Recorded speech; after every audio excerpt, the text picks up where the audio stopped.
자, 그러면 또 주식시장으로 돌아와서 자세히 또 이야기해 보도록 하겠습니다. 현재 코스피 지수는 9포인트가량의 플러스권입니다. 2043선 정도에서 움직임이 나타나고 있는데 지금 상승폭을 조금씩 키우고 있습니다.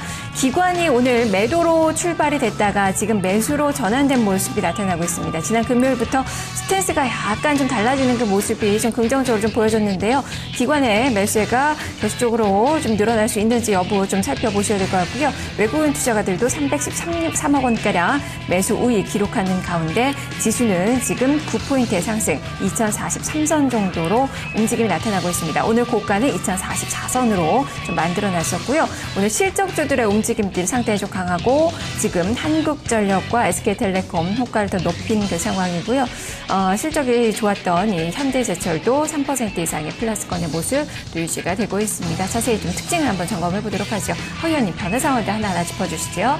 네, 일단 지금 그 순환매가 내수 섹터에서 빠르게 좀 도는 것 같은데요. 지금 이제 점검해 주셨던 뭐 한전이나 가스공사, 텔레콤은 그 통신과 전기가스 쪽은 이제 조금 쉬었던 쪽인데 이쪽으로 이제 유통주 다음에 바통을 이어받은 것 같고요. 유통주도 지금 보시면 뭐 호텔신라라든지 현대백화점 계속 양호하게 좀 전개되고요. 그리고 이제 건설주도 아까 전문가님 말씀해 주신 것처럼 다시 또 살아나면서 특히 실적이 좋았던 뭐 대림이나 현대건설 같은 경우 탄력이 상당히 좋게 지금 2에서 한 2% 중반대까지 올라오는 것 같고요. 대우건설 같은 경우는 어닝이 안 좋았기 때문에 상대적으로 탄력은 좀 약하다 이렇게 보시면 될 것 같습니다. 증권주도 역시 같이 뭐 대부분이 한 2%씩 다시 상승하는 흐름세이고요. 또 금융주 중에서는 이제 8월 1일자로 LTV DTI 70, 60% 적용받는 상황이 되게 되는데 예전 주택은행인 KB금융이 뭐 큰 수혜 볼 것으로 일단 시장에서 보는 것 같아요. 실적도 잘 나왔습니다만 뭐 그쪽에 대한 기대감까지 겹쳐지게 되면서 오늘 탄력은 KB가 가장 좋아서 2.59% 정도이고요. 뭐 펀드 매니저들도 지금 금융주지사 봐야 된다라고 그 기사들이 뭐 주말에 나오곤 했었는데 아마 이런 심리들도 영향을 좀 주는 것 같고요. 앞서 이제 삼성중공업과 현대제철 어닝 서프라이즈 이후에 탄력적이다 했었는데요. 일단 현대제철이라든지 삼성중공업은 그대로 좀 탄력적인 시세가 좀 유지가 되고 있습니다. 네, 여기서 좀 증권주도 좀 점검을 좀 자세히 해보죠. 최일정 전문가님, 지금 증권주들 전체적으로 좀 고가를 높이고 있는 그 상황인데 지금 미래에셋증권이 V자형 반등 좀 보여주면서 오늘 20에선 좀 뚫고 올라서는 그 모습이 나타나고 있고 지금 교보증권도 2.6%가량 오르고 있는데 이 종목은 뭐 주가의 움직임이 상당히 좀 강하게 최근에 우상향의 모습을 좀 강하게 좀 보여주고 있는 그 상황입니다. 전체적으로 좀 증권주들 내리고 있는 종목을 찾기가 어려울 정도로 플러스가 나오고 있는데요. 자, 전략을 어떻게 세워볼까요? 일단 뭐 단기적으로 봤을 때 미래에셋증권이 이제 급락 흐름이 한번 나왔었죠. 그 이후로 해가지고 지금 V자 반등 나오는 건데 이제 다른 종목들하고 비교를 하게 되면은 다른 종목들 여전히 지금 상승 추세가 가열차게 지금 올라가고 있습니다. 이 부분에 대해서는 실적이 이제 3분기 이후로 해가지고 개선이 될 것이다. 이제 매번 말씀을 드립니다만 정부 정책이 어느 정도 이제 증권사의 그 실적 기반을 좀 깔아주는 정책으로 간다. 다시 말씀드리면 신용 공여라든가 이런 부분을 갖다 지금 깔지 않습니까? 거기다가 지금 M&A 시장이 지금 상당히 부활이 되고 있습니다. 앞서 제가 이 대승창도 올라가는 이유에 대해서 지금 생각이 안 난다고 그랬는데 찾아봤더니 일단은 뭐 오늘 KB국민은행에서 이제 7천억짜리 그 M&A 관련해서 이제 그 펀드 형성 동참을 했다. 신한은행, 하나은행 뭐 이런 쪽이 기존에 이제 동참을 했었는데 KB금융까지 동참을 했거든요. 이 부분은 뭐냐면은 M&A 시장이 지금 계속해서 활성화가 되고 있습니다. M&A 시장 활성화되고 있다라는 것은 사다리 성장형 펀드하고 같이 정부 정책하고 엮이거든요. 그렇게 본다 이러면은 이제 IPO가 이제 활성화가 될 텐데 그렇게 된다면 어차피 하반기 쪽으로 증권사들 IPO가 쏠림 현상이 나타난 거는 분명히 맞습니다. 그렇게 보면은 실적적인 측면에서는 이제 구조조정 완료라든가 나름대로 이제 뭐 농협이라든가 우투 뭐 이런 쪽이 지금 합병을 하지 않습니까? 그래서 시너지 효과가 이제 본격적으로 나타나는 시점이 이제 내년부터 나오기 때문에 주가는 선반영하면서 올라가고 있다 이렇게 보시면 될 것 같습니다. 그래서 이 실적적인 측면은 이제 이미 바닥을 치고 어느 정도 안정화 기반에 이제 들어와 있기 때문에 이러한 부분 생각한다 이러면은 증권업종 지금 상승세에 올라가고 있지만은 조금씩 담아 놓을 필요는 있다 이렇게 보고 있습니다. 네, 많이 올랐지만 그래도 계속해서 좀 관심을 가질 만한 그 섹터다라는 이야기고요. 동부그룹주들도 볼까요? 이 종목군들이 지금 시세가 좀 많이 엇갈리고 있는 그 상황입니다.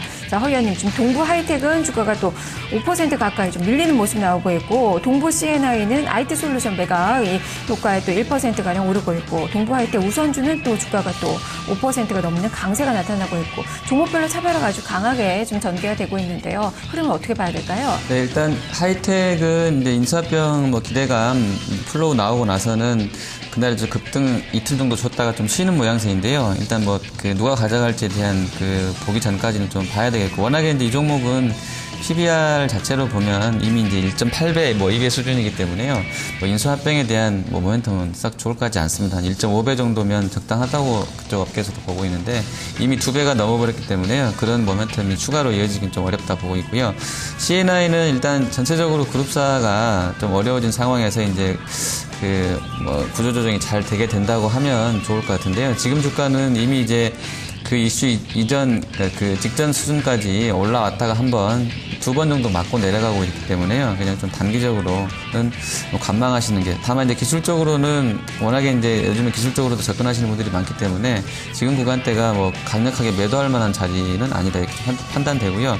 각자 개별적인 재료 따라 좀 움직이는 흐름세인데 그 동부화재 같은 경우도 또 이제 좀 잠깐 봐드리면 일단 실적에 대한 뭐 이런 그 우려감보다는 그 지분 관련해서 담보 잡히고 이제 향후에 어떤 시나리오가 될지에 대한 부담감은 좀 있는 것 같아요. 이미 잡혀 있고 해서 추가로 저번에도 얼마 3천억이었던가요? 그 금액 추가로 또 넣었다고 이제 나왔었던 상황인데 그런 부분 아니라 그러면 크게 빠질 일은 없을 것 같은데 그 플로우들은 좀 잘 체크를 하셔야 될 것 같습니다. 네.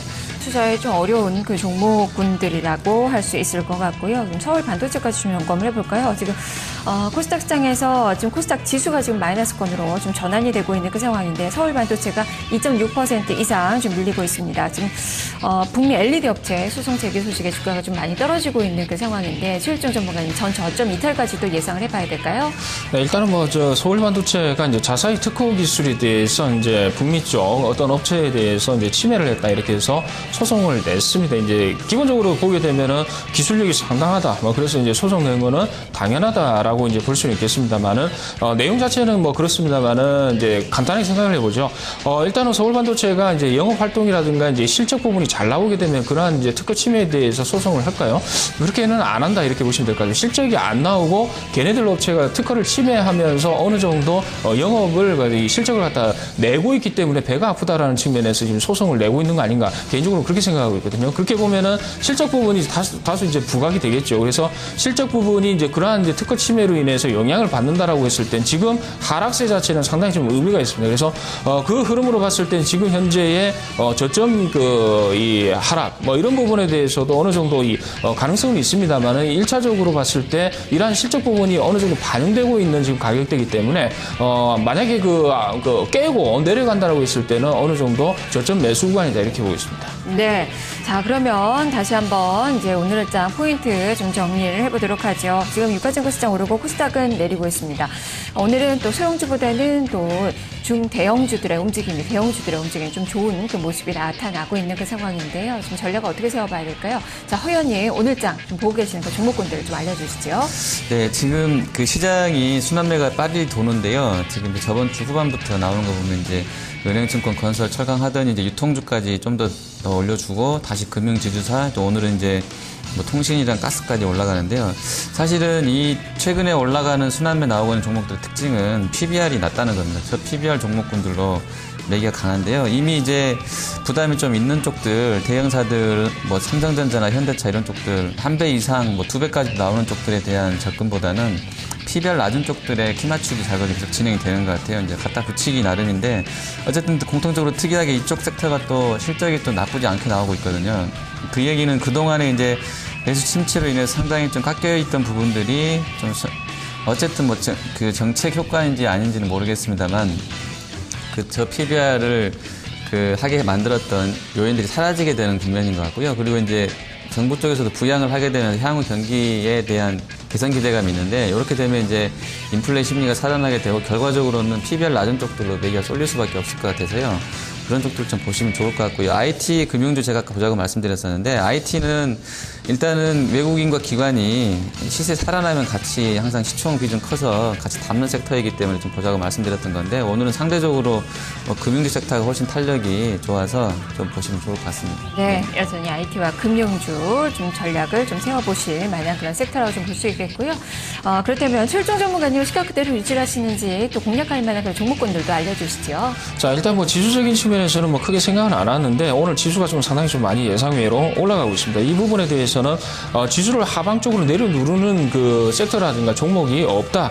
거기에 따라서 이제 종목적으로 상승하는 종목들이 대체적으로 이제 전방위적으로 상승을 하기 때문에 지수의 탄력성 자체가 좋아 보인다 이렇게 보시면 될 것 같은데 아무거나 살 수는 없겠죠. 오늘 만약에 산다 이러면은 이제 대형주 쪽에서는 일단은 이제 한국전력하고 강원랜드다 이렇게 보시면 될 것 같습니다. 지금 속속들이 지금 어느 정도 베일을 갖다 벗고 어느 정도 핵심 주도 종목들이 나오고 있는데 하반기 쪽은 이런 쪽으로 포커스가 맞춰질 가능성이 있다 이렇게 보시면 될 것 같은데 일단 실적 부분이 일단 적용이 될 것 같고요. 그다음에 정부 정책입니다. 그리고 배당에 대한 기대 심리 이러한 부분이거든요. 일단 뭐 내부 유보금에 대해서 3% 한도 내에서 어느 정도 그 세금을 갖다가 이제 부과하겠다 뭐 이렇게 이야기를 하고 있습니다. 이 부분은 정책적으로 계속 밀고 갈 것이다 이렇게 보시면 될 것 같아요. 그래서 배당 메릿이 이제 계속해서 증가될 부분이 통상적으로 나오는 부분이 이제 9월달하고 10월달 정도 되기 때문에 선반영 성격으로 이제 이러한 유틸리티라든가 이제 뭐 서비스 업종 이런 쪽이 올라간다 이렇게 보시면 될 것 같아요. 특히 강원랜드 같은 경우 지금 2.5% 지금 상승을 하고 있는데 강원랜드 배당 성향 자체가 50% 60%밖에 안 되거든요. 통상적으로 마카오 쪽 같은 경우는 배당 성향 자체가 70% 이상인 거 감안한다 이러면은 여전히 이제 강원랜드 자체로 봤을 때는 메리트가 있다 이렇게 보시면 될 것 같습니다. 그리고 개별 소형주 쪽으로 봤을 때는 일단은 모두 투어 쪽을 좀 보고 있는데 일단 뭐 여행주들은 대체적으로 지금 뭐 부진하거나 아니면 소폭의 눌림세 뭐 이런 부분 나오고 있는데 모두 투어 같은 경우는 2분기 실적이 상당히 좀 서프라이즈 수준 나왔습니다. 이 부분이 시사하는 바가 뭐냐 하면은 중국 쪽, 아시아 쪽, 돈 안 되는 쪽에서의 매출 확대보다는 대체적으로 유럽 쪽의 성장세가 지금 가시적으로 나타나고 있거든요. 이 부분으로 봤을 때는 어느 정도 이 영향이 좀 있을 것 같습니다. 그래서 3분기까지 봤을 때는 실적 성장세는 좀 있다 이렇게 보고 오늘 모두 투어 쪽까지 보겠습니다. 네. 전체적으로 오늘도 좀 그 정책 수혜주들의 움직임 여전히 좀 양호하게 나타나고 있고요. 또 배당주들이 좀 강원랜드도 이야기가 됐지만 그리고 유틸리티 관련된 그 종목군들도 배당 매력이 또 높은 그런 기업들이 좀 많기 때문에 이들 종목군들 같이 좀 보시면서 전략 세워보셔야 될 것 같습니다. 지수는 2043선을 기록을 하고 있습니다. 개장 상황 살펴봤습니다. 탑팀 중계석이었습니다. 두 분 말씀 잘 들었습니다. 감사합니다.